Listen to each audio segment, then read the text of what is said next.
What is up, everybody? I am Mason from the Mockbuster YouTube channel, and today we will be talking about the 4K Ultra HD Blu-ray of No Time to Die. Is it worth the 4K upgrade? Well, let's talk about it.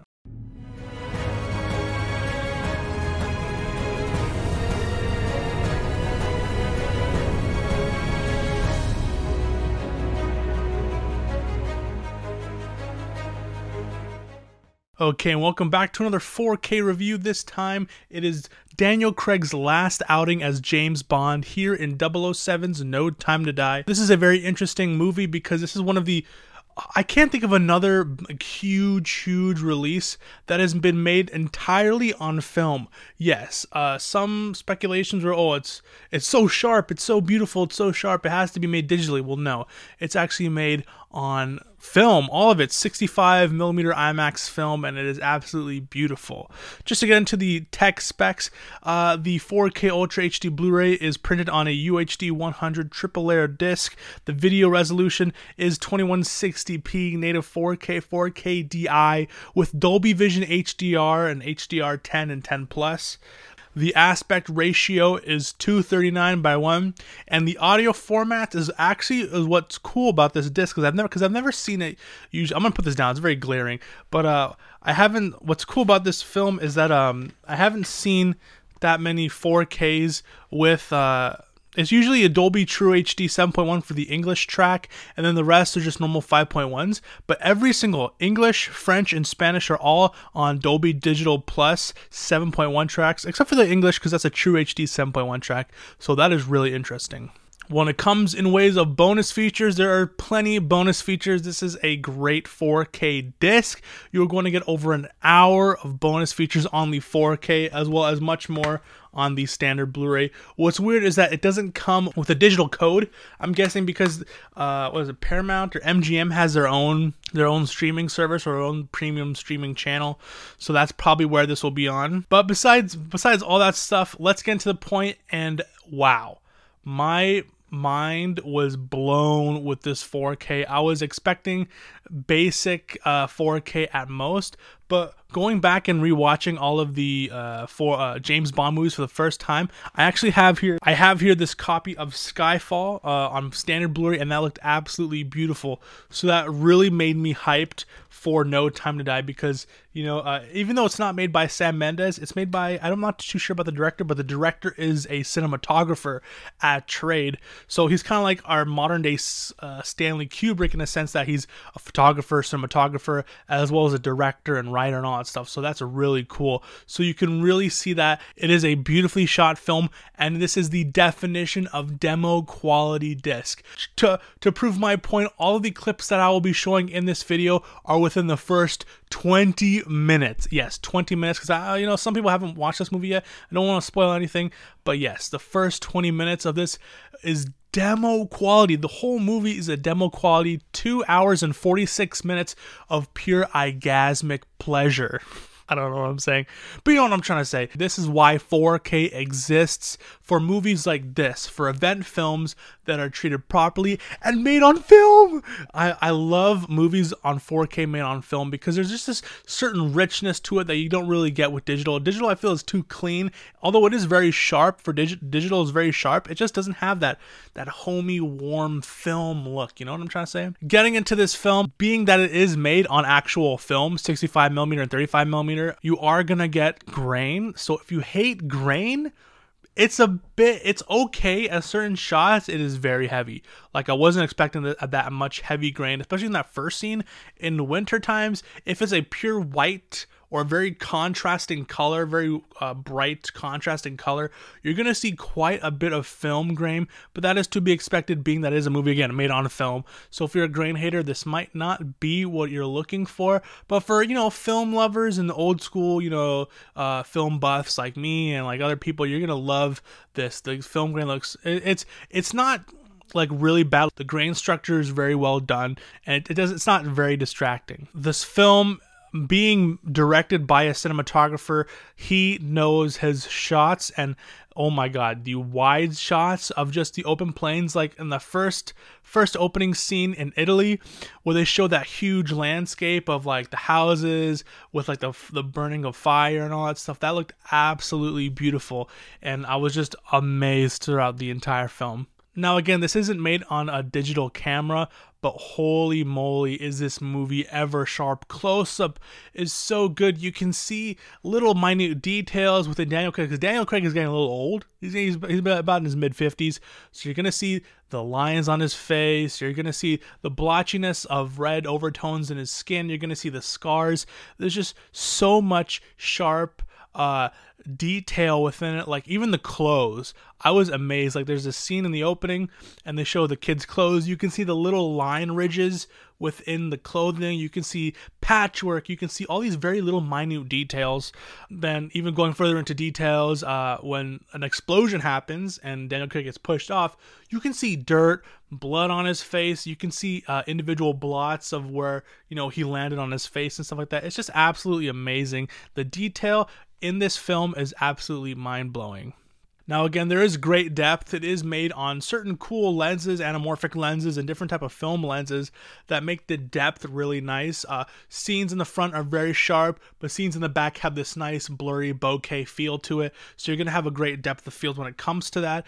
One of my little nitpick here and there is that because there are certain shots with an anamorphic lens, it's a bit like, it's like a vignetting of blurriness. So some of the shots like here will be clean, but like here, all of this, and all this will have this weird lens distortion effect to it, which is a bit, you know, I didn't really like that much, but I'm guessing that's like a style they're trying to go for. That's an old school film kind of thing. So, I mean, I let it slide. There are a couple shots that are a bit soft, but for the most part, it is a very sharp and clean film. Now, getting to the star of this film, I'm like gushing over how good this 4K is. This is why HDR was invented. This film is bloody amazing. There's just a huge color scope. There's so many different colors and contrasting colors within the same frame. Like I was talking about how I loved The Last Duel, Ridley Scott's Last Duel. It said there wasn't enough contrasting colors within a single frame to really justify the HDR. Obviously, there was good reds when there's a red moment, and there's good blues when there's a blue moment. This blows it out of the water because there's scenes where there's a light overcast, but then there's the blue of the night. So there'll be a fireplace shining a nice red, but then there's blue on the other side, and it looks absolutely amazing. That first scene, again, the first 20 minutes is just demo quality. You can play that in your Best Buys and your Walmarts and whatever on your demo quality discs, and you can just play it over and over and over again because that is so beautiful. The reds, oh my god. You know me, I love my reds, and this was amazing. Again, close-ups on face, you can see the redness, the blood. There's actual life to these characters. As I said before, a lot of people who don't like, when they see standard Blu-rays without the HDR, sometimes the faces don't have that rush of blood. Like you can see the blood behind their skin. You can't really see that with a standard Blu-ray because it doesn't have the HDR to really make it pop. When it comes to this 4K HDR, you can see, again, because Daniel Craig is a paler fellow, you can see like sun blotches, imperfections, things that make him look human and not like some makeup all foundationed up, you know, movie star. It actually gives life to all the characters with all the amazing reds and those little highlights of color within people's skin tone and all that stuff. Now that scene where they're taking over the Heracles, oh my gosh. Holy shit. When again, you're gonna notice the film grain there because there's white, but the reds on the scientists' jackets, oh my god, that made me woo! I thought I was watching a Kubrick film, and not even to mention before that where they're scaling up the building and you see that beautiful dawn dusk. I don't know what time of day it was, like early morning or whatever. You see the purples and oranges, highlights in the skies. It just looks so beautiful. The colors in this movie is just so great. This is why HDR exists. This is why HDR is what makes people go to 4K is because of how great it looks. The Dolby Vision is just such a great je ne sais quoi on my 65-inch OLED. It looks absolutely beautiful. Things like the scientist's jacket, as I said, and the lasers, like when it's all dark and you see the red, rich, vibrant lasers like zoom past, it looks great. As well as that scene with the magnets, when they drop the magnets and it goes from red to green, that looks so beautiful. It's just the vibrancy of colors in this film is absolutely amazing. HDR is great. The blue is also great. You know, it's not just one color scope that makes a movie its greatness.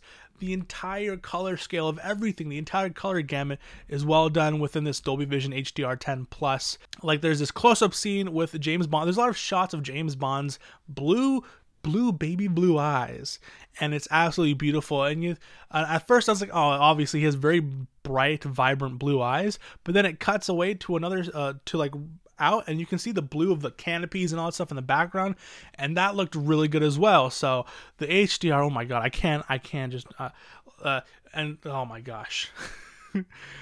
Now again, it's a James Bond film. Gunshots, you know, pistings of like the gas from the blowback guns and all that stuff. Smoke and stuff is very rich and deep, but what I loved were the explosions. You know me, I can judge an HDR transfer based on its fire and explosions, and wow, this does not disappoint. All of the explosions look so good. It's just, oh geez, this is demo quality. I'm kind of tempted to put this at my #1 spot, but we'll get to that later. But just make sure to stay tuned, because I will be doing my top not 10 but top 4K Blu-rays of the year, so this will definitely be high up there, so make sure to stay tuned for that. The eye-gasmic explosions, you can see the details and the richnesses of the flames. It's not just a CGI bullshit flame, but even if it is CGI, I'm not too sure. I didn't really watch all of the extras because this is a almost 3-hour movie, so I wanted to get my opinions in while it's still fresh in my mind. But it's just the flames and explosions are rich in detail. You're going to see oranges, yellows, and reds. You're not just going to see, like in Venom, that really pissed me off was how like shitty the flames looked. It was just fake bullshit yellow tangy like flames. This is amazing. Now that first club scene is literally HDR demo quality at its finest. Just the contrasting colors really showing you how much of a difference HDR does to a colors and how vibrant it makes it. Just that entire scene in general looks so good, as well as when they go to Cuba and just all the lights and the signs and stuff. It's just, geez, like I can't stop gushing over this movie. It's absolutely amazing. Get this right now. This is 100% highly recommend. Obviously, with all these things, nothing dips because the audio, wow. The Dolby Atmos 7.1 True HD track, oh, geez, it's so beautiful.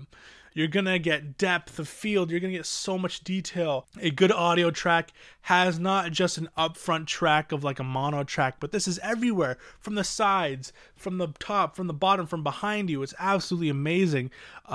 Bass is just so deep and rich. This is definitely going to work out your subwoofers when it comes to bassiness of just James Bond and men talking. They have that really bassy overtone, like you feel like you're watching a Howard Stern show, but it's not too overly done. It's just very natural. Like I felt like I was sitting in a movie theater just because of how deep and nice the bass was when it came to this audio track. You're not even going to need a really huge best setup because you're going to obviously tell how good this audio track is. Now the sound, the detail is absolutely beautiful. Again, people walking, gunshots popping off, firing. It really puts you in the action, and it really immerses you into that action. And just the chaos of certain scenes, punching, people grunting, people getting punched in the face and the stomach, that like all those sound effects look absolutely punchy and bassy and like really vibrant and really rich in detail, as well as explosions. My favorite thing, I love me some explosions, and those sound absolutely amazing. Everything sounds punchy, deep, and it rattles everything. If you live in an apartment or you live connected house, you're gonna get some noise complaints because that sounds so amazing. People are gonna think there's an actual explosion in your house next to you. So that was it. Image quality, I would give a 9.5. Taking away from certain shots are soft. I would give this a 10. It's just not everyone likes film grain. I don't mind it. I like the stylistic aspect to it, but some people don't like it. The anamorphic lenses, the weird lens distortions on certain parts I didn't like, and again the some soft shots, but that's just film error. But again, for being almost a $300 million movie, you'd think they'd be able to, but again, it's made on film. You don't really know playback and all that stuff. HDR 9.5, absolutely amazing. I want to give it a 10. But I don't know. It's just it's so high up there. It's just I don't know. When it comes to reviewing these things, I don't know where to place things. But I know it's very high up there. 9.5 easily 9.5. And the audio is definitely a 10. This will make you feel like you're in the movie theater. And I feel like it'd be better. Like if you didn't see it in IMAX, if you didn't see it in IMAX, this is the next best thing. I feel like it's even better because you can pause anytime you want. You can use the washroom. You can get your own snacks that won't cost fucking $100. So, wow, yeah. So again, image quality 9.5, HDR 9.5, and audio a 10 out of 10. This is one of the best 4Ks of the year, a definite demo quality disc, and I recommend every single person watching this right now, even if you're not a James Bond fan, you'll love this. 4K enthusiasts, this is a must buy. If you're on the fence, get off that fence right now, okay? Jump off, because this is absolutely amazing. You're gonna get the HDR is just demo worthy. The sharpness, for people who love film, for people who love traditional filmmaking with modern techniques and colors and audio and all that stuff, this is a must own, and I would give this entire thing a 10 out of 10.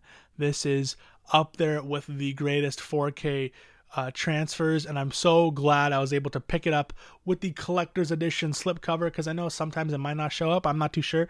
Steelbook I didn't like too much. It was kind of boring, but this is very nice. So yeah, that was my review. Let me know down below, did you guys see No Time to Die in theaters? What did you think about the story? I know a lot of people, it's kind of controversial. A lot of people don't. Some people don't like it. It's kind of 50-50. Some people don't like it. Some people really like it. I'm on the fence that I really like it.